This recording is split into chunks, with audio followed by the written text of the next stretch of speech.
ये हिंदुस्तान किसका है? ये थोड़ा सा प्रोवोकेटिव सवाल है, थोड़ा उत्तेजना भरा वाला सवाल है, क्योंकि जिस तरह का मीडिया विमर्श हमको दिखाया जाता है, मीडिया के दोस्त माफ़ करेंगे, उससे ये लगता है कि अब दरअसल सब चीज़ें बदल चुकी हैं।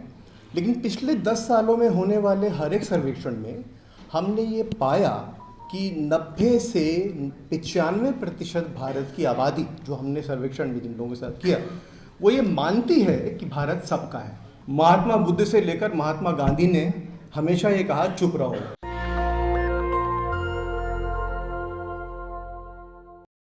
प्रक्रिया होती है, प्रोसेस होता है। हमको सवाल बनाना नहीं आता। और अपने बहुत छोटे दौर में जब मैं शाहिद साहब के साथ काम करता था, तो मैंने एक चीज़ सीखी, वो थी कि आखिर जितना हम बोलते हैं उसे सवाल में कैसे बदला जाए। तो शायद यही वजह है कि ये सेमिनार हमने यहाँ पर मुनक़्क़िद किया है। हमें सवाल बनाने हैं, और जब सवाल हिंदुस्तान के मुसलमानों का होता है तो ये माना जाता है कि हम दरअसल जानते हैं, लेकिन मुझे ऐसा लगता है कि हम नहीं जानते। तो अंग्रेज़ी में एक बात है जिसे कहा जाता है what is and what ought to be. ये बहुत आसान है व्हाट ऑट टू बी, और हिंदुस्तानियों के लिए तो और भी ज़्यादा आसान है। तो बेहतर ये होगा कि हम इस पर बात ना करें व्हाट ऑट टू बी। अगर हम सिस्टमैटिकली और बहुत सोच समझ कर ये सोचें और देखें कि क्या है, तो शायद मुमकिन है कि हम सर जोड़ कर बैठ सकें और सोचें कि जिस 20 करोड़ आबादी के बारे में बात कर रहे हैं, क्या वो एक है?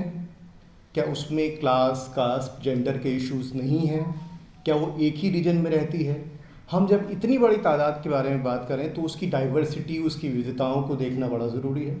और मुझे लगता है कि हमारी बातचीत में ये विविधता का सवाल आना बहुत ज़्यादा लाजमी है, ज़रूरी है। इसके बरक्स हम बात नहीं कर पाएंगे। एक बात।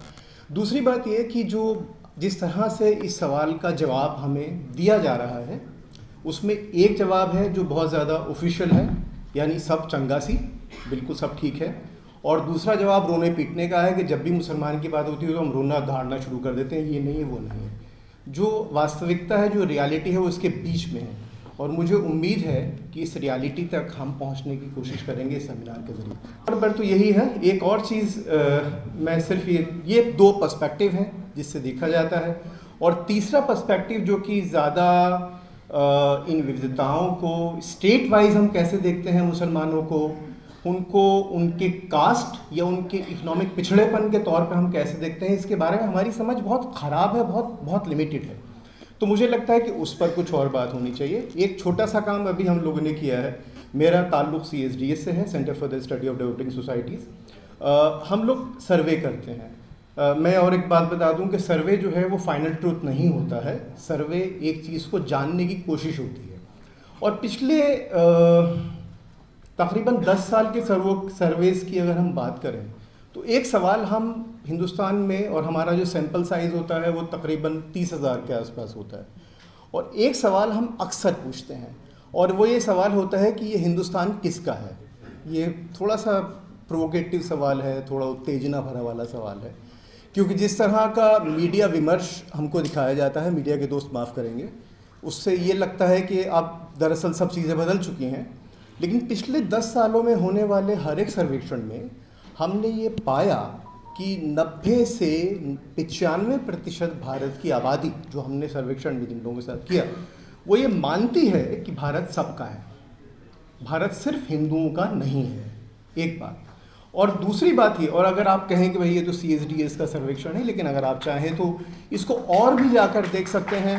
प्यू रिसर्च सेंटर के साथ में भी हमने एक सर्वेक्षण किया था, एक सर्वे किया था, उसमें भी हमने सवाल पूछा, और तकरीबन मोर और लेस यही किस्म का आंकड़ा आता है कि 90% भारतीयों का ये 10% जवाब नहीं देते हैं, 90% भारतीयों का ये मानना है कि भारत सबका है। और एक अच्छा हिंदू और एक अच्छा मुसलमान होने के लिए ज़रूरी है कि हम एक दूसरे के मज़हबों की इज़्ज़त करें। ये सर्वेक्षण है, जैसे मैंने कहा कि जो सर्वेक्षण के नतीजे होते हैं वो फाइनल ट्रूथ नहीं होता है, उसके ऊपर और जानने की ज़रूरत होती है। तो कम से कम इतना तो हम कह सकते हैं कि जो मीडिया में चलने वाली बातचीत है और जो वास्तविकता है, उसमें कहीं कुछ फ़र्क है। अब ये फ़र्क, जैसे मैंने कहा, सर्वे सिर्फ इशारा करता है। अब इस फ़र्क को और आगे जानने के लिए हमें इस तरह के सेमिनार्स की ज़रूरत है और रिसर्च की ज़रूरत है। मैं सिर्फ ये कहना चाहता हूँ कि जैसे मैंने शुरू में भी कहा कि हम एक टॉकेटिव या बोलने वाले समाज से आते हैं, हमें शायद थोड़ा रुकना चाहिए और बोलने से पहले सोचना चाहिए कि आखिर हम क्या कह रहे हैं। अगर हम ऐसा करेंगे तो शायद हम एक 20 करोड़ आबादी की भविष्य की बात कर रहे हैं, तो शायद और अच्छी तरह से उसको समझ पाएँ। और इसीलिए शायद मुझे लगता है कि टॉकेटिव सोसाइटी से आने की वजह से महात्मा बुद्ध से लेकर महात्मा गांधी ने हमेशा ये कहा चुप रहो। तो मैं अपनी बात यहीं पर खत्म करता हूँ। बहुत बहुत शुक्रिया। नेशनल दस्तक की आपसे गुजारिश है कि अगर इसको बचाना चाहते हैं तो नेशनल दस्तक को सब्सक्राइब करने के लिए रेड कलर के सब्सक्राइब बटन को दबाएं, फिर बेल आइकन की घंटी दबाएं। नेशनल दस्तक को बचाने के लिए बहुत जरूरी है कि हर खबर को शेयर करें, लाइक करें, कमेंट जरूर करें।